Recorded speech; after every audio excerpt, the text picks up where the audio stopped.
Full wave rectifier के construction और उसकी वर्किंग को समझने के बाद हम आज इसके डेरिवेशन को डिराइव करेंगे, जिसमें आज हम एवरेज लोड वोल्टेज और एवरेज लोड करंट के लिए डेरिवेशन को डिराइव करेंगे।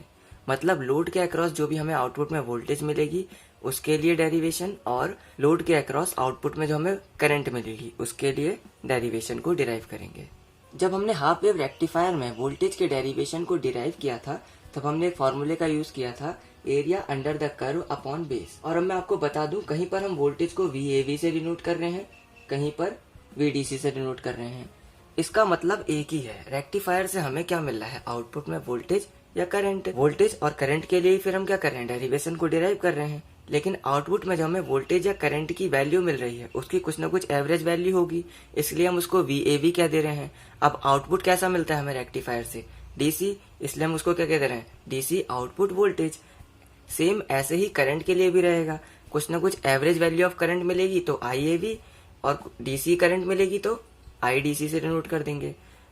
वोल्टेज और करंट के लिए ही डेरिवेशन डिराइव कर रहे हैं, बस उनके नाम अलग अलग हैं। तो चलिए इस डेरिवेशन को डिराइव करते हैं। अब फुल वेव रेक्टिफायर क्या काम करता है, पॉजिटिव और नेगेटिव दोनों ही हाफ साइकिल में आउटपुट देता है। मतलब पॉजिटिव वाली हाफ साइकिल ये है और नेगेटिव वाली हाफ साइकिल ये है। इसमें भी हमें आउटपुट मिल रहा है पॉजिटिव हाफ साइकिल में, और नेगेटिव हाफ साइकिल में भी आउटपुट मिल रहा है। तो हम क्या करेंगे, इस डेरिवेशन को डिराइव करने के लिए केवल एक साइकिल से जो हमें आउटपुट मिल रहा है, मान लेते हैं पॉजिटिव हाफ साइकिल में हमें ये आउटपुट मिला है। अब ये किस टाइम पीरियड में मिला है, 0 से पाई टाइम पीरियड में जो करंट फ्लो हुआ होगा उस टाइम पीरियड के दौरान हमें ये आउटपुट मिला है। तो हमारा एरिया अंडर द कर्व क्या हो जाएगा, 0 से पाई, 0 से पाई। इंटीग्रेट कर रहे हैं क्योंकि हमें हर साइकिल के दौरान आउटपुट मिलता रहेगा, तो हम क्या कर रहे हैं, इसको इंटीग्रेट कर रहे हैं। हर साइकिल के आउटपुट को तो हम कैलकुलेट नहीं कर सकते, एक साथ कैलकुलेट करना है तो इंटीग्रेट कर रहे हैं। अब एरिया अंडर द कर्व के हिसाब से 0 से पाई, 0 से पाई। अब वोल्टेज निकालना है तो वोल्टेज का इंटीग्रेशन करेंगे ओमेगा टी के रिस्पेक्ट में, अपॉन में पाई, क्योंकि इसका बेस कितना है, 0 से पाई मीन्स पाई। अब अपॉन में पाई है, इसको कुछ इस तरीके से लिख लिया, 1 अपॉन पाई इंटीग्रेशन 0 से पाई। VO की वैल्यू रख लेते हैं VM sine omega t, VM sine omega T. अब VM कांस्टेंट है, VM बाहर आ जाएगा, VM upon pi sine omega T D omega t. VM upon pi sine omega t का इंटीग्रेशन माइनस का कॉस ओमेगा टी लिमिट 0 से pi, upper limit minus lower limit, minus cos omega t upper limit pi minus minus का cos lower limit 0। अब cos pi की value -1 और cos 0 की value 1, तो cos pi की जगह पे -1 पुट कर देते हैं और कॉस 0 की जगह पे 1।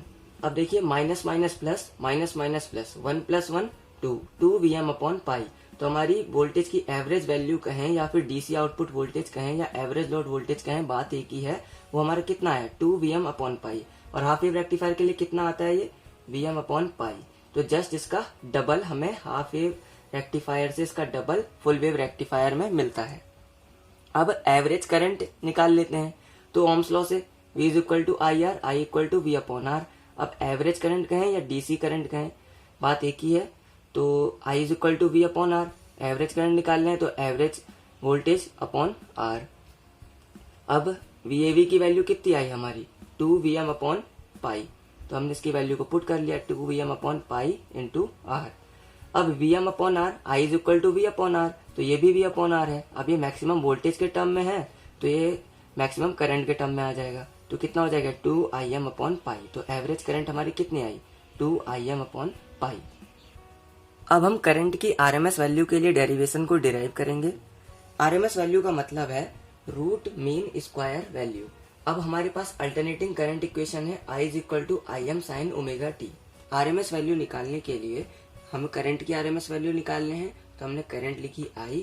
सबसे पहले करेंगे रूट मीन स्क्वायर, मतलब उसका स्क्वायर, और फिर मीन वैल्यू निकालने के लिए इस फॉर्मूले का यूज करेंगे, area under the curve upon base. Area कितना था हमारा आउटपुट में जो मिल रहा था, 0 से पाई, तो इसको इंटीग्रेट कर लिया 0 से पाई, और इसका बेस 0 से पाई मीन्स पाई।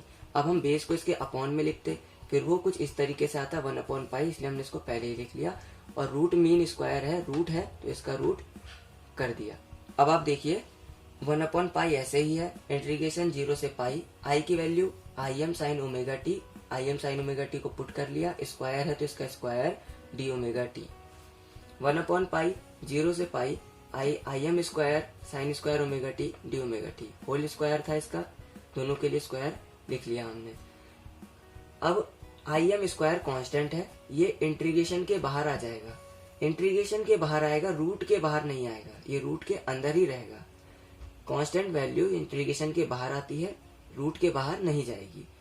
Im स्क्वायर अपॉन पाई हो जाएगा, ये 0 से pi sine square omega T D omega T.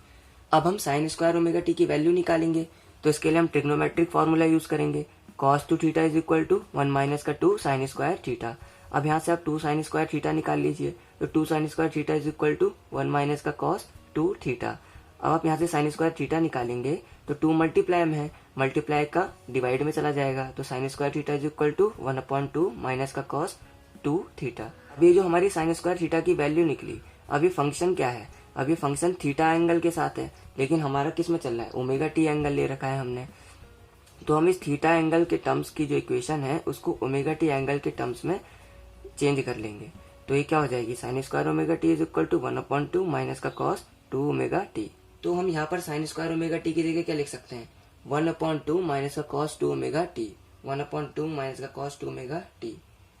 सबको सेम था, root Im square upon pi 0 से pi sine square omega T की हमारे पास वैल्यू आई 1/2 माइनस का cos 2 omega T D omega T. अब ये जो अपॉन में 2 चल रहा है इसको हम बाहर लिख सकते हैं इंटीग्रेशन के, तो हम क्या करेंगे, इसको बाहर लिख लेंगे, तो ये क्या हो जाएगा, Im स्क्वायर अपॉन 2 पाई इंटीग्रेशन 0 से पाई। अभी जो अपॉन में 2 चल रहा था इसको हमने बाहर लिख लिया, तो यहाँ पे बचा 1 माइनस का cos 2 omega T D omega T. अब हम क्या करेंगे, इसको इंटीग्रेट करेंगे, तो Im स्क्वायर अपॉन 2 पाई 0 से पाई 1 माइनस इंटीग्रेशन 0 से पाई cos 2 omega T D omega T. हमने इसको इंटीग्रेट करने के लिए लिमिट को क्या कर लिया, ब्रेक कर लिया। अब 1 का इंटीग्रेशन करेंगे, 1 का इंटीग्रेशन करेंगे ओमेगा टी के रिस्पेक्ट में, तो क्या आ जाएगा ओमेगा टी।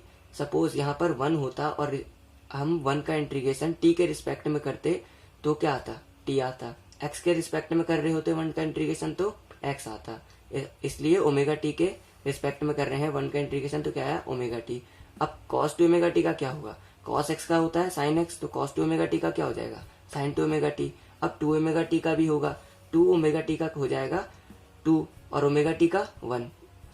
अब इंटीग्रेशन करते हैं, जो भी हमारा x बचता है अगर हम उसका इंटीग्रेशन करते हैं तो वैल्यू जाती है डिवाइड में, तो वो आ गई हमारी डिवाइड में 2 और ओमेगा टी का हो गया 1। अब ये ऐसा ही रहेगा, रूट Im स्क्वायर अपॉन 2 पाई।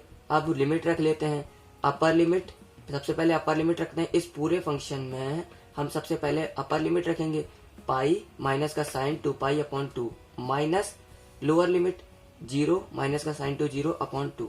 अब देखिए ये वैल्यू तो ऐसे ही आ जाएगी, रूट Im स्क्वायर अपॉन 2 पाई, पाई पाई पाई आ गया। अब साइन पाई की वैल्यू जो है वो 0 होती है, लेकिन हमारे यहाँ पे क्या लिखा है, साइन 2 पाई। अब आप वैल्यू रखेंगे इसमें साइन 2 इंटू 0, 2 इंटू 0 0, तो साइन 0 0, इसका मतलब साइन 2 पाई को सॉल्व करके कितना आएगा 0, और 0.2 क्या आ जाएगा 0, माइनस माइनस 0 है तो 0 माइनस, अब साइन 0 की वैल्यू 0 होती है, अब साइन 2 इंटू 0 करेंगे तो 0 ही आएगा, साइन 0 0, 0.2 0, तो इसको सॉल्व करेंगे तो ये पाई माइनस 0 आएगा। अब पाई माइनस 0 को हम क्या लिख सकते हैं पाई, तो अब ये वैल्यू हमारी एज इट इज ऐसे ही आ जाएगी, पाई से पाई कट गया, Im स्क्वायर अपॉन 2 आ जाएगा हमारे पास और रूट के अंदर। अब ये रूट हटाएंगे तो Im स्क्वायर से ये रूट कैंसिल हो जाएगा, लेकिन 2 में क्या लग जाएगा रूट, तो हमारी RMS वैल्यू ऑफ करंट क्या आएगी Im अपॉन रूट 2। अभी हमने करंट की RMS वैल्यू निकाली थी जो कि कितनी आई थी Im बाय रूट 2। ये क्या थी हमारी करंट की RMS value, IRMS is equal to Im by root 2। अब वोल्टेज की RMS वैल्यू निकालने के लिए ओम्स लॉ का यूज कर लेते हैं, V is equal to IR। लेकिन अब हम वोल्टेज की RMS वैल्यू निकाल रहे हैं, इसलिए इस लॉ को RMS वैल्यू के टर्म्स में लिख लेते हैं, VRMS is equal to IRMS into R। अब IRMS की वैल्यू कितनी आई Im अपॉन रूट 2। अब इस वैल्यू को यहाँ पर पुट कर लेते हैं इंटू R। अब IR क्या होता है हमारा V, हम यहाँ पर देख सकते हैं IR is equal to V, लेकिन यहाँ पर जो हमारा I है वो मैक्सिमम करंट के टर्म्स में है Im, तो वोल्टेज क्या हो जाएगा हमारा मैक्सिमम वोल्टेज के टर्म्स में लिखेंगे उसे Vm, इसलिए कितना हो जाएगा Im into R Vm। Vm/√2। यही क्या है हमारी वोल्टेज की RMS वैल्यू। अब हम बात करते हैं इसके पैरामीटर्स की। जो पैरामीटर्स हमने हाफ वेव रेक्टिफायर के लिए पढ़े थे वही इसके लिए भी बिल्कुल सेम होंगे। तो सबसे पहले हमने पढ़ा था रिपल फैक्टर, फिर एफिशिएंसी और फिर PIV मतलब पीक इनवर्स वोल्टेज। तो सबसे पहले बात करते हैं रिपल फैक्टर की। अब हमें रेक्टिफायर से, मान लेते हैं कि ये रेक्टिफायर है हमारा, इसमें हमने जो AC दिया था इनपुट में, इससे हमें क्या मिलता है, DC आउटपुट मिलता है। अब ये जो है प्योर फॉर्म में नहीं होता है, इसमें क्या होता है, कुछ ना कुछ AC के कंपोनेंट्स आ जाते हैं। मतलब AC के पल्सेटिंग सिग्नल है, मतलब हमें आउटपुट अगर ये DC मिल रही है उसमें AC के कुछ इस तरीके से हार्मोनिक्स होंगे और इनको कहते हैं हम पल्सेटिंग सिग्नल्स। कुछ इन पल्सेटिंग सिग्नल्स की वजह से ये आउटपुट जो होता है प्योर नहीं हो पाता है। तो रिपल फैक्टर क्या काम करता है, बताता है कि आपकी DC कितनी प्योर है, आपको जो आउटपुट मिला है वो कितना प्योर आउटपुट है। इसके लिए हम फॉर्मूले का यूज करते हैं RMS value of AC components upon average value of output. तो यही है हमारा रिपल फैक्टर। एफिशिएंसी की बात करें फुल वेव रेक्टिफायर की, तो हर रेक्टिफायर की एफिशिएंसी निकालने का तरीका सेम ही है। जितनी हमें DC आउटपुट पावर मिल रही है, आउटपुट में हमें जितनी DC पावर मिल रही है और इनपुट में हमने जितना AC सप्लाई अप्लाई किया था, जितनी हमने AC इनपुट पावर प्रोवाइड करी थी रेक्टिफायर को, उनको डिवाइड करेंगे और मल्टीप्लाइड बाय 100। तो इसकी जो एफिशिएंसी आती है हमारे पास फुल वेव रेक्टिफायर की, वो आती है 81.3 के अप्रॉक्स। अब बात करते हैं PIV की, पीक इनवर्स वोल्टेज। अब ये कैसा वोल्टेज है, पीक वोल्टेज है लेकिन इनवर्स है। मतलब जब हमारा जो रेक्टिफायर है इसमें जो डायोड लगा हुआ है हमारा, जब वो रिवर्स बायस कंडीशन में होगा, मतलब उसके कनेक्शन कुछ इस तरीके से होंगे कि इसका P टाइप वाला साइड जुड़ा हो नेगेटिव से और N टाइप वाला साइड जुड़ा हो पॉजिटिव से। ये होती है हमारी रिवर्स बायसिंग। अब इस रिवर्स बायस कंडीशन में डायोड के अक्रॉस जितना भी इनवर्स वोल्टेज या फिर रिवर्स वोल्टेज अप्लाई हो रहा होगा उसे ही क्या कहेंगे हम, PIV। और PIV किसके बराबर होगा हमारा, VM के। VM क्या है, मैक्सिमम वैल्यू ऑफ वोल्टेज, और ये कैसा वोल्टेज है, इनवर्स वोल्टेज। आज के वीडियो में इतना ही। नेक्स्ट वीडियो में हम bridge type full wave rectifier के कंस्ट्रक्शन और उसकी वर्किंग के बारे में देखेंगे। वीडियो को लाइक करना ना भूलें और ऐसे ही रेगुलर अपडेट्स के लिए चैनल को सब्सक्राइब करें।